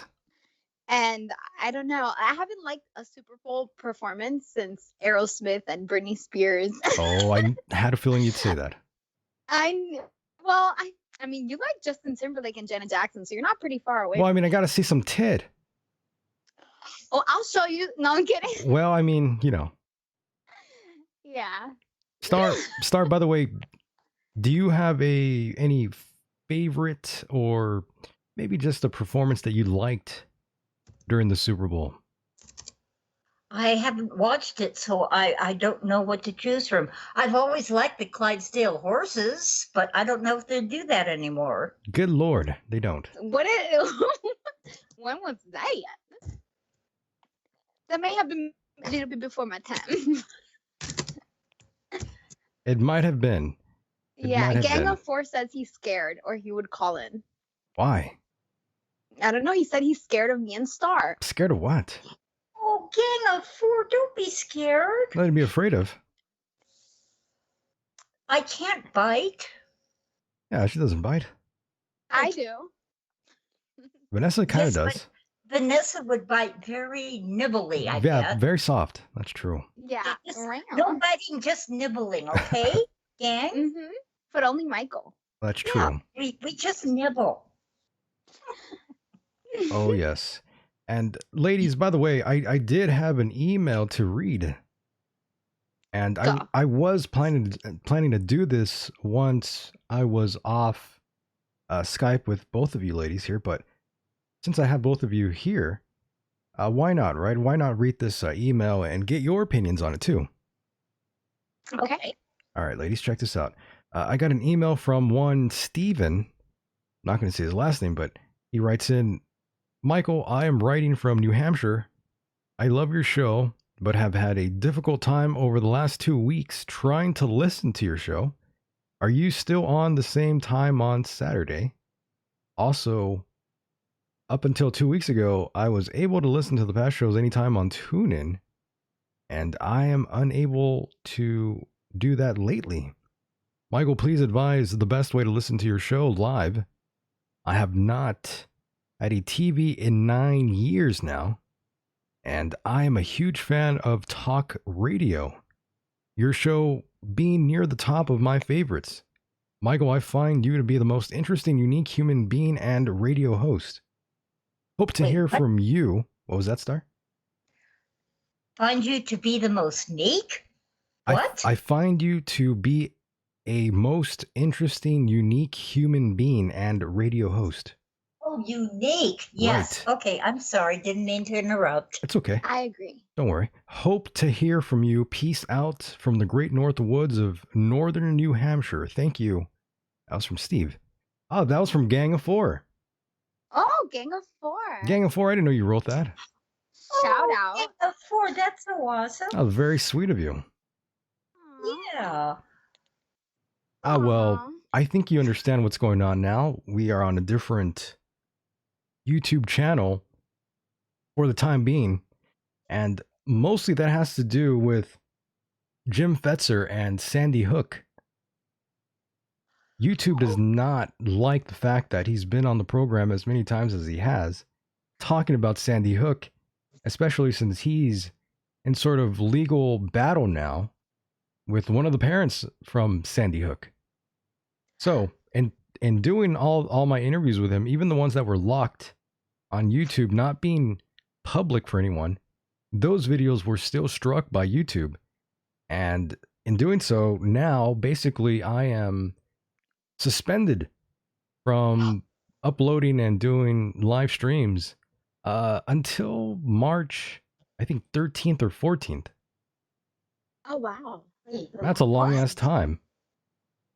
Wait. You can't wait. Say that again. You can't do YouTube until March?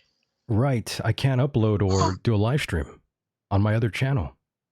On your main other channel, yeah. but you can still do it here, right? Well, I'm doing it now. He doesn't give a Yeah. fuck. Oh, by the way, Richard Grover is in the chat room. Hello, Hey, Richard. Richard, love you. Mwah.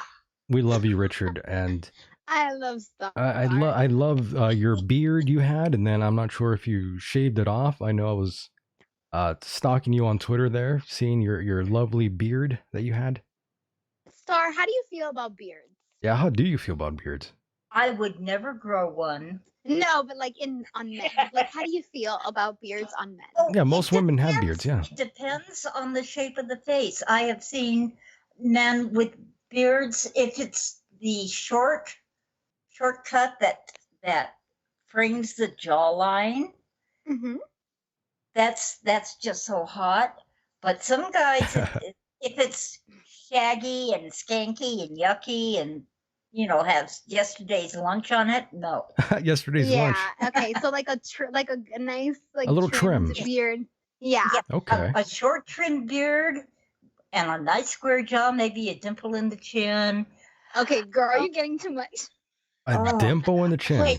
Wait, I'm having a beard moment. Oh. Uh-oh. Done. God, Lord. I'm done. Whoa. I'm good. Okay. I like a beard. I can get down with a beard. I like a beard. Yeah, most women can grow a beard too. Not me, honey. But that's the Not lower me either. that's the lower region. Oh, yeah. Not me, honey. Neither either. Yeah, some people are not a Ooh, friend of George I- Bush. I don't have a lot of hair. I mean, I haven't even had to shave my legs. There's no hair on my legs. Star, you know who has a lot of hair? A lot of people have a lot of hair. No, women. You know which one though? Particularly, I know which one.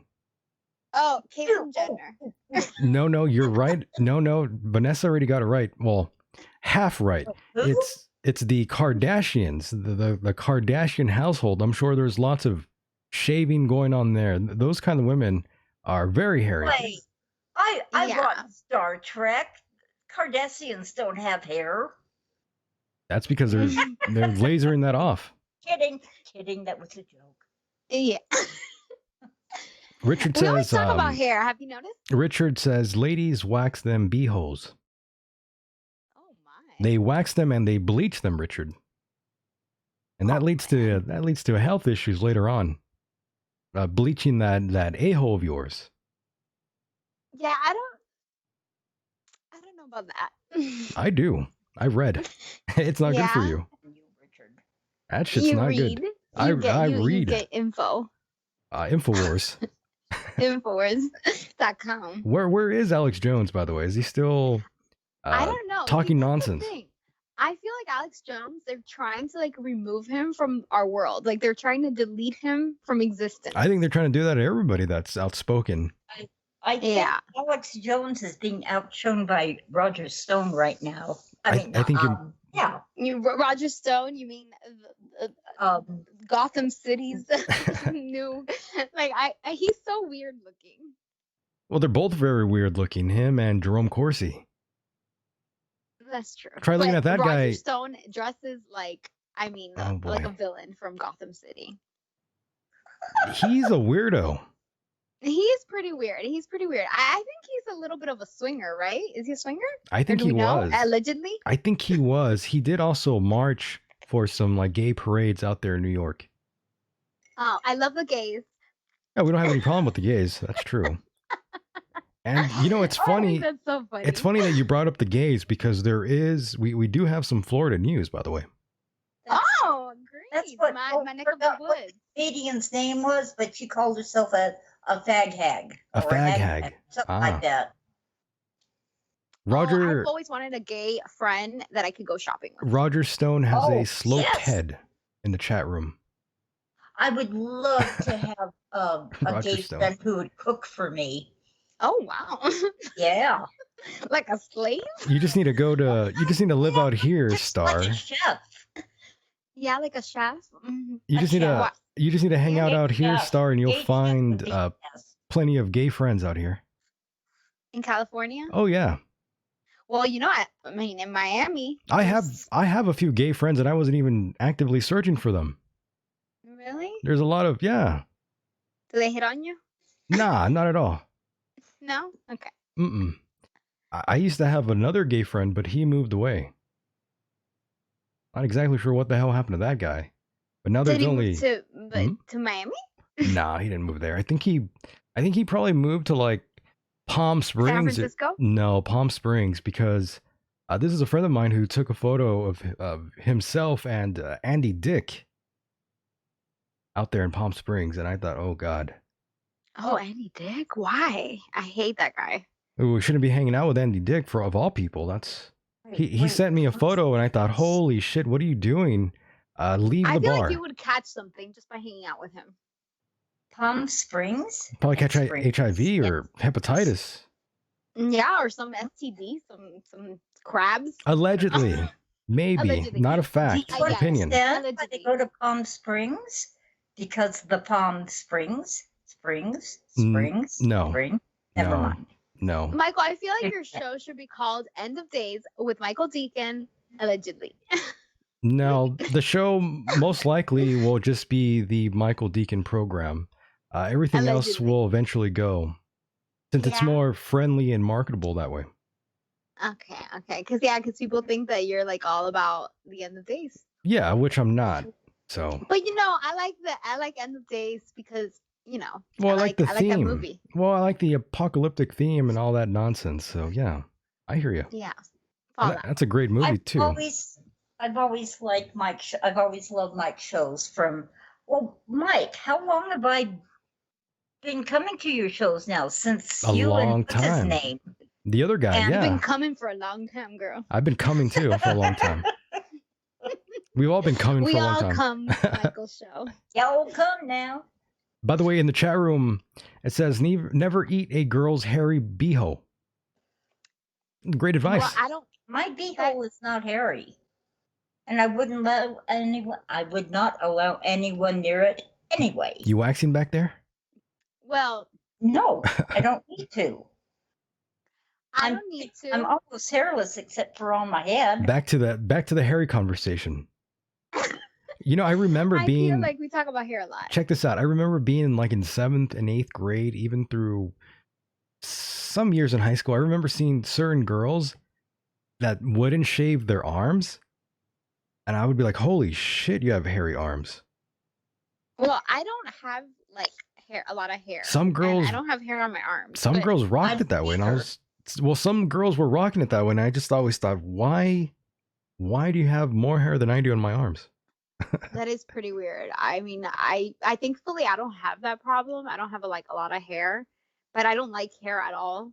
Like I don't like I only like eyebrows and obviously like hair on my head, I'm but telling I you, don't like hair. those I'm with Vanessa. Indian Same here. Hindu women, those kind of women, they are more hairy than most women you'll discover. Yeah. I'm like Vanessa. I'm almost hairless except for my head. You're like a hairless cat. No, Oh, a sphinx cat. A sphinx. Yes, I'm like a sphinx cat. I have hair on my head, so that would make me like a cool Everyone loves a hairless kitty. That's true. Hmm. Oh, by the way, let's get into the news from the 305 since you're here. Oh, Okay. that's right. 305. And since we were talking about the gay and lesbian community, South Florida's LGBT capital has a new rainbow-colored police car. Really? Yes. Really? Wilton Manors. Am I pronouncing that correctly? Wilton Manors is known as the unofficial capital of the LGBT community in South Florida, and one of the gay-friendliest cities in the country. Well, I mean, we're pretty friendly. The Wilton. I go ahead. don't know. It's the first I hear about this. You never heard of the Wilton Manor Police Department? No, that's not in Miami. That's probably somewhere in the middle there. Somewhere. Yeah, I think that's further away from where you are. That's Fort Lauderdale. That's like about an hour away. Apparently, they redesigned a squad car, Vanessa, with a giant rainbow. Look, I love gay people. Of course. I mean, I have no problem with gay people Sure. at all. But the thing is, I just feel I'm a person that I love colors and I love rainbows and I love all that stuff. I just feel like the rainbow was kind of taken and it was made gay. Made gay. Okay. Yeah, I know that sounds horrible, and I don't mean to say anything mean, It's okay. but I just feel like the gay, if I put a rainbow in my car just because I like rainbows, I won't do that. But if I did, then I look gay. But I'm not. But the thing is, that's what I feel about the rainbow. You know what I mean? I hear you. I like the rainbow. I know exactly what you mean. The rainbow used to be the symbol of reaching an achievement.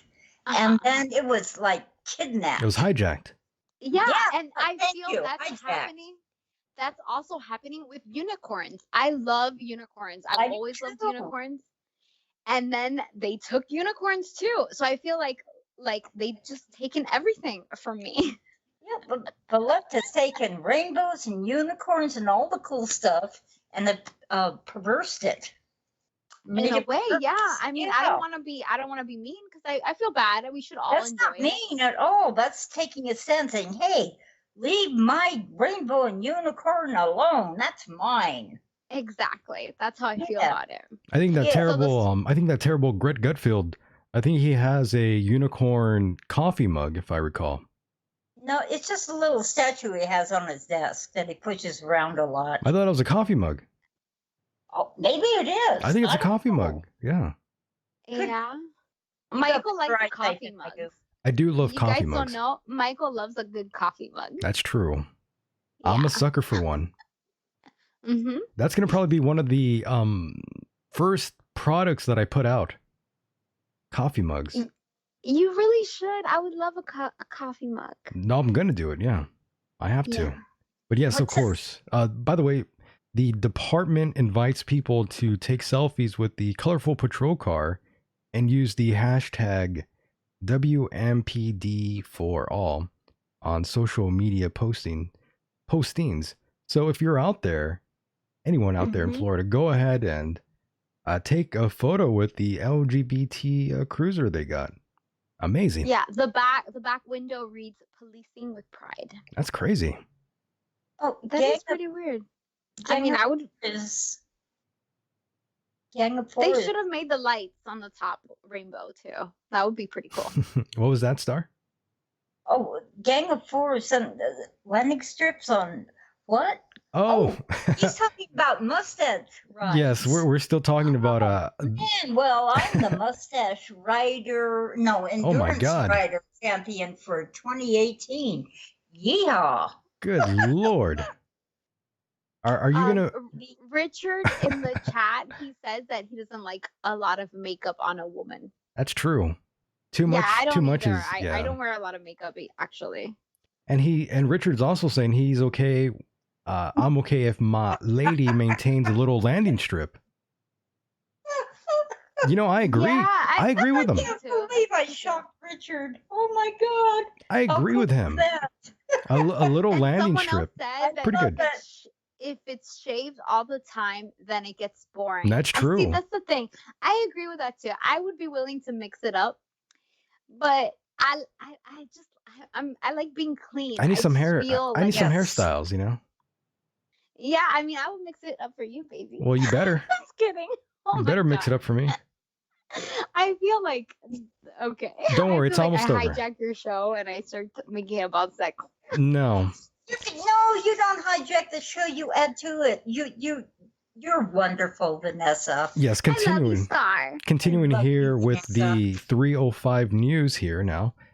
Almost done. This one's for you. Florida girl needs ride to boyfriend's house, steals pizza delivery man's car. This is a 14-year-old girl, by the way. Oh wow! You know, when 14. When I was 14, I used to take cabs to my boyfriend's house. Well, I mean, you never stole a damn squad car. I mean, a squad car. You never stole a pizza delivery man's car. No, never. Never went. No, never. No. According to the story, this woman, Star, check it out, Star. This woman ordered multiple pizzas from Papa John's and had them delivered to the neighbor's house. And then when the neighbor walked to the door, this woman named Josie, she jumped out of the bushes and into the man's 2006 Ford Taurus. Good God. Aw, man. It's an old car, too. I know, 2006. When I was 14, I was working with horses and showing them and training them and doing not cross country, but trail riding.